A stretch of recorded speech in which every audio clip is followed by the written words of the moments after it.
If you happened to have the kind of house where you hung tapestries, you'd be very careful to make sure that you hung it the right way around. Tapestries that are well made can look beautiful on the front side, but they can look terrible, like a knotty mess of tangles, like a dog's breakfast of yarn on the backside. But if you spent your entire life looking at tapestries from their back, you'd probably wonder why anybody would want to hang one of them in their houses. You wouldn't see the beauty. You'd say, I don't get it. It just looks like terrible awfulness, and there's no pattern, there's no symmetry, there's no discernible shape or anything like that. Why would you want that hanging in your house? Well, I think that the tapestry forms a metaphor or an analogy for us to understand what God is doing. God is a master craftsman making something beautiful. But it only seems beautiful from the front, from the heavenly perspective. When we see it from an earthly perspective, it often looks like a tangled mess. And this morning I want to look at a story where 3 of Jesus' disciples get to see the front of the tapestry. Now, a little bit of context. I'm actually going to share 2 stories because the first story gives context to the second story, but now I actually have to give a little bit of context to the first story. Because, the whole gospel is, of course, written as one literary unit, so you kind of have to know what has happened in order to understand what is happening. So when Jesus starts to call his disciples, he doesn't say, "Hi, I'm Jesus of Nazareth. I happen to be the Messiah and the Son of God. Come follow me." No, Jesus invites his disciples to follow him, but he doesn't fill in the blank about who he is. And so the disciples, they don't really know who Jesus is beyond being a rabbi, but they see these things that happen throughout his ministry. They see him casting out demons. They see him working miracles. They see him healing the sick. They see him teaching with authority. And it's like they've been looking at a picture that's out of focus, that's slowly becoming more in focus until just in chapter 9, Peter's like, "Oh, you're the Messiah." And Jesus says, "Yes, I am. But now that you've figured out my title, I'm going to need to do some work fixing your perception of what that title means. You figured out that I'm the Messiah, but you probably have a wrong understanding of what it means that I'm the Messiah." So immediately, Jesus begins to try and correct their perceptions. And so that's the first of these 2 stories that I'm going to share, and then we're going to see how that's related to the second story. So reading with me in Luke chapter 9, starting in verse 22, we read, "The Son of Man must suffer many terrible things," he said. "He will be rejected by the elders of leading priests and by the teachers of the law. He will be killed, but on the 3rd day he will be raised from the dead." Then he said to the crowd, "If any of you wants to be my follower, you must give up your own way. Take up your cross daily and follow me. If you hang on to your life, you will lose it. But if you give up your life for my sake, you will save it. And what do you benefit if you gain the whole world, but you yourself are lost or destroyed? If anyone is ashamed of me and my message, the Son of Man will be ashamed of that person when he returns in his glory and in the glory of the Father and of the holy angels. I tell you the truth, some standing here right now will not die before they see the kingdom of God." That's the first story, and then we move to the second. About 8 days later, Jesus took Peter, John, and James up to a mountain to pray. And as he was praying, the appearance of his face was changed, and his clothes became dazzling white. Suddenly, 2 men, Moses and Elijah, appeared and began talking with Jesus. They were glorious to see, and they were speaking about his exodus from this world, which was about to be fulfilled in Jerusalem. Peter and the others had fallen asleep, and when they woke up, they saw Jesus' glory and the 2 men standing with him. As Moses and Elijah were starting to leave, Peter, not even knowing what he was saying, blurted out, "Master, it's wonderful for us to be here. Let's make 3 shelters as memorials, one for you, one for Moses, and one for Elijah." But even as he was saying this, a cloud overshadowed them, and terror gripped them as a voice covered them. Then a voice from the cloud said, "This is my son, my chosen one. Listen to him." When the voice finished, Jesus was alone. They didn't tell anyone at that time what they had seen. So remember when I said that there's two stories here. But these stories aren't hard transition. There's not a hard cut between them. We see this line about 8 days later, and what that's telling us is that we need to see what happens after that transition in light of what was immediately before it. So the Transfiguration story begins the fulfillment of the promise that happens at the end of the previous story, where Jesus says, some here won't taste death until they see the kingdom of God coming. Now, this verse itself has been fuel for skeptics for a long time, saying, Jesus expected to come back in the life of his disciples, and because he didn't, therefore, we know that either Jesus didn't know what he was talking about, or the disciples made this whole thing up. But that's not what happened. You see, Jesus is starting to fulfill that promise in what happens immediately next, on the Mount of Transfiguration. So what is going on in the story? I don't know how many people here have ever read this story and been a little bit flummoxed by it. It is a strange story. Okay, so Jesus starts glowing and two dead guys show up, and then there's something about building some tents, and what does this all have to do with the broader picture of what Jesus is doing? Actually, quite a lot.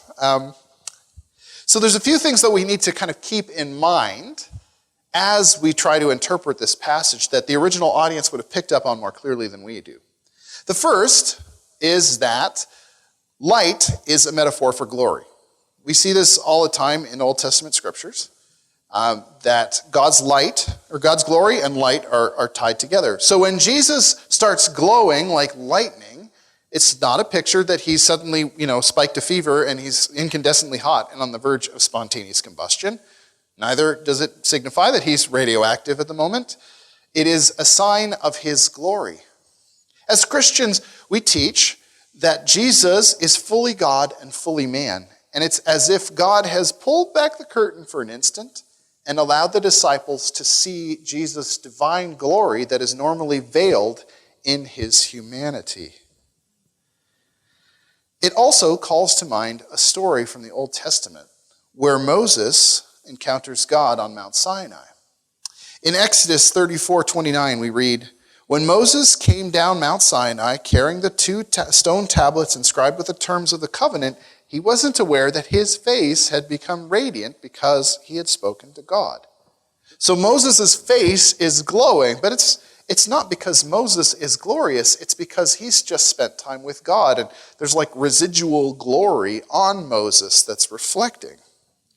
So bearing that in mind, we see Moses and Elijah show up on the mountain with Jesus.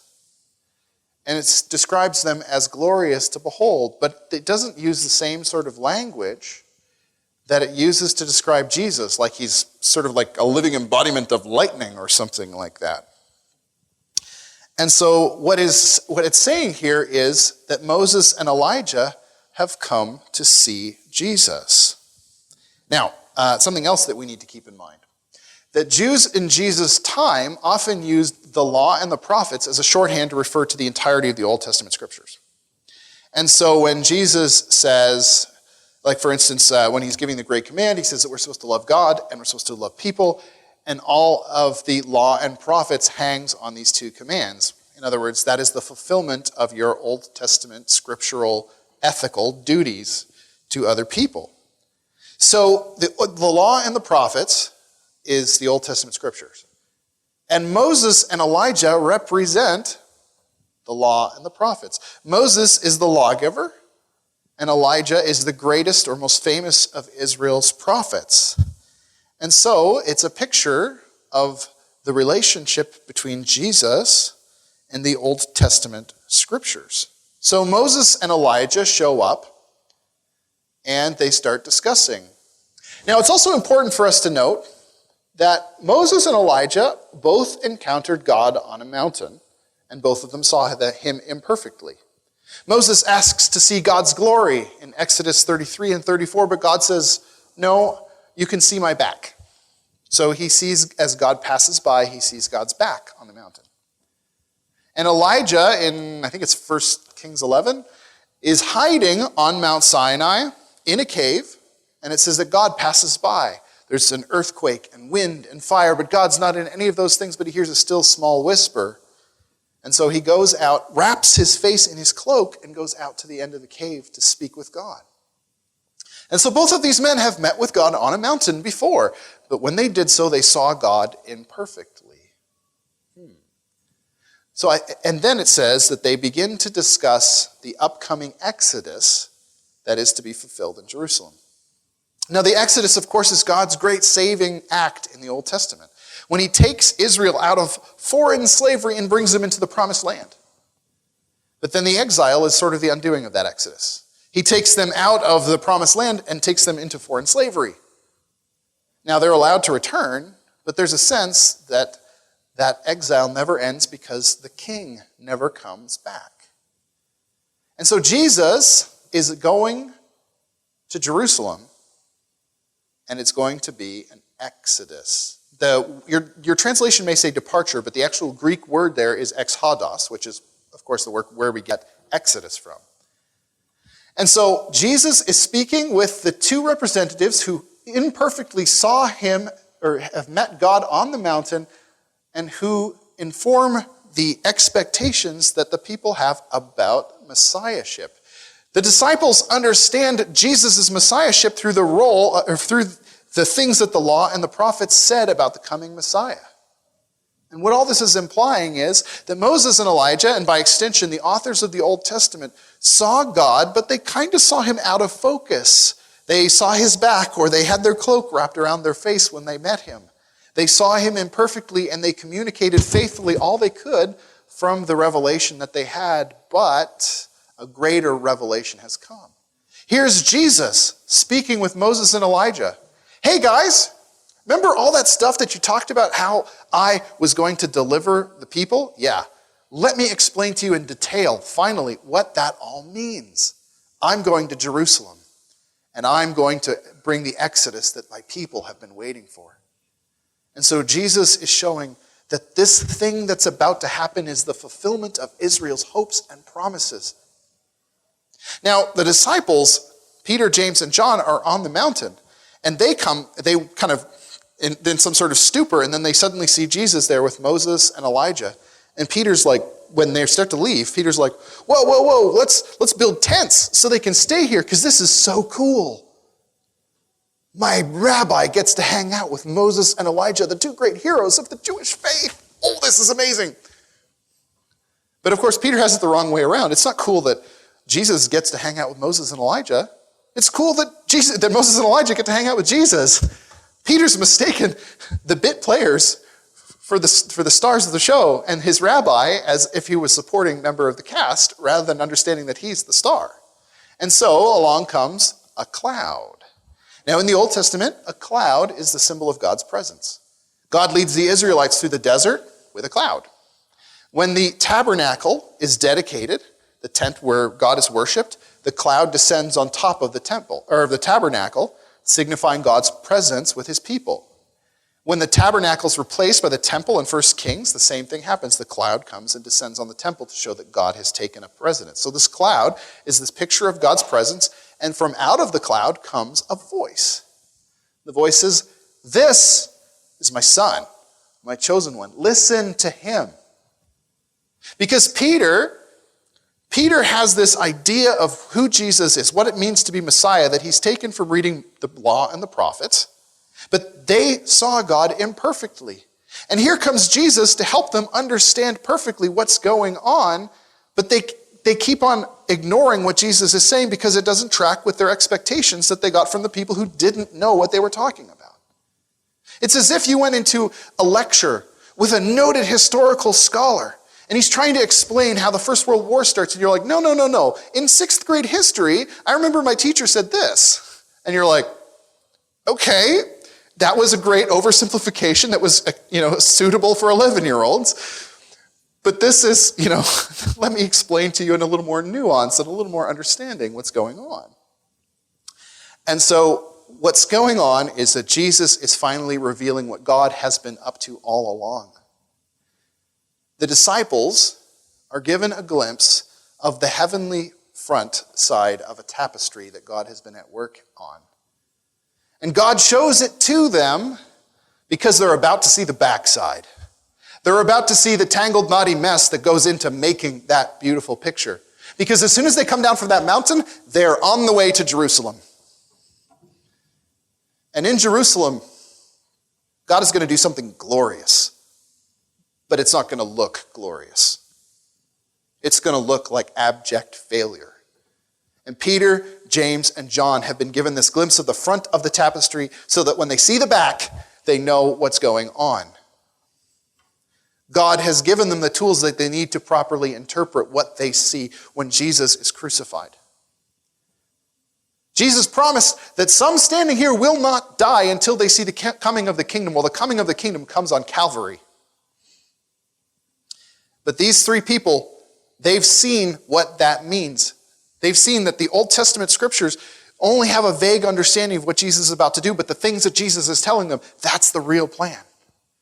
And when he says he's going to suffer, be rejected, die, and rise again, that is God's plan. This isn't an accident. When they go and they see Jesus die, they should be able to say, yeah, this is not good, but Jesus said this is where it was going. This is all a part of the plan. We can still trust God.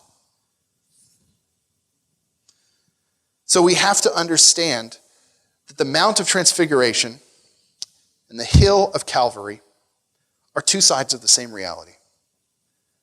The heavenly side, the front side of a beautiful tapestry, and the back, the messy side of that same tapestry. Biblical scholar and theologian N.T. Wright puts it this way. Here on a mountain is Jesus revealed in glory. There on a hill outside Jerusalem is Jesus revealed in shame. Here his clothes are shining white. There they've been stripped off and soldiers have gambled for them.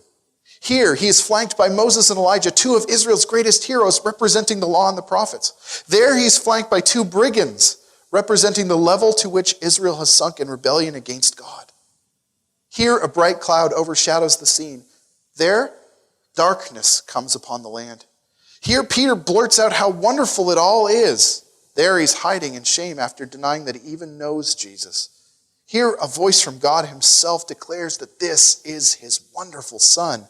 There a pagan soldier declares in surprise that this really was God's son. The mountaintop explains the hilltop and vice versa. Perhaps we only really understand either of them when we see it side by side with the other. The message of the Transfiguration is that the crucified one is Lord. His glory, clearly seen on the mountain, is the same glory expressed on the criminal's cross, even if it is veiled. Now, God shows Peter, James, and John this truth so that they don't lose heart. But you and I know the end of the story. We don't read the account of Jesus' crucifixion and go, oh no, he's lost, because we know that it ends in resurrection. So what value is this to us? Well, Luke wrote this account like 30 or 40 years after Jesus' resurrection. He knew how the story ended, and so did his audience. And so he still thinks that this is valuable for us to know. Well, why is it? Because Jesus calls us to walk the way of the cross. The way of the cross is a way of living in the world that is veiled glory. It is a way that loves so much that it's willing to suffer. It's willing to lay down its own life. It's willing to lay down its own sense of self-importance for the good of other people. And so like Jesus, setting aside his divine glory to come and be one of us, we are called to live lives that sometimes don't reveal God's divine glory in ourselves, but rather we experience glory that is veiled. When we follow Jesus, it doesn't always look like we're winning. And so when we look at our lives, and we try to make sense of the disappointments that we face, the discouragements that we experience, the ways in which God doesn't live up to our expectations, it's because we see things from the back side of the tapestry. When I'm looking back at my life and saying, God, I tried to follow you. I tried to be faithful to you. I thought you were going to do amazing things through me. I thought the sick were going to be healed and the demons were going to be cast out and revival was going to break out. But my life just seems like the mundane banality of everyday life. How is that glorious? Jesus said, and the Father tells us, you can't judge the glory of the situation by looking at how it looks from your perspective. You have to see it from a heavenly perspective. When you see it from my perspective, it looks different. Can you have faith that I know what I'm doing? And that maybe this life that just seems mundane and banal is actually glorious when seen from my perspective. And that one day you'll see it that way too. And so we can draw courage and strength, even when our lives don't feel like we're achieving glory after glory. One day we'll see the glorious front of that tapestry. We often venerate the Apostle Paul. Oh, what a hero of the faith Paul was. But if we read Paul's accounts of his own life in the letters that he wrote and in the book of Acts, his life is a mess. He's constantly being accused of twisting the gospel and that he's not really an apostle by people in the church. He's being betrayed by fellow Christians. And then by the people who aren't Christians, well, he gets shipwrecked, imprisoned, beaten, stoned. He doesn't sleep. He has to work for a living even though he's engaged in full-time ministry. He has to travel in a day where travel isn't sexy but dangerous. That's his life. And he has to pastor the worst church in the New Testament, the Corinthians. Boy, I'm glad I'm not the pastor of the church in first century Corinth. But when he's writing to those same Corinthians, we can see that Paul has internalized the lesson of the Mount of Transfiguration. That the glory is veiled, but it is there. He writes to them and says, though our bodies are dying, our spirits are being renewed every day. For our present troubles are small and won't last very long. Yet they produce for us a glory that vastly outweighs them and will last forever. So we don't look at the troubles that we can see now. Rather, we fix our gaze on the things that cannot be seen. For the things that we see now will soon be gone, but the things that we cannot see will last forever. The transfiguration is the promise that one day our disappointments, our hardships, our pains will fade, and we will see the front of this glorious work of art that God has been making from what always seemed to us to be a tangled and knotty mess.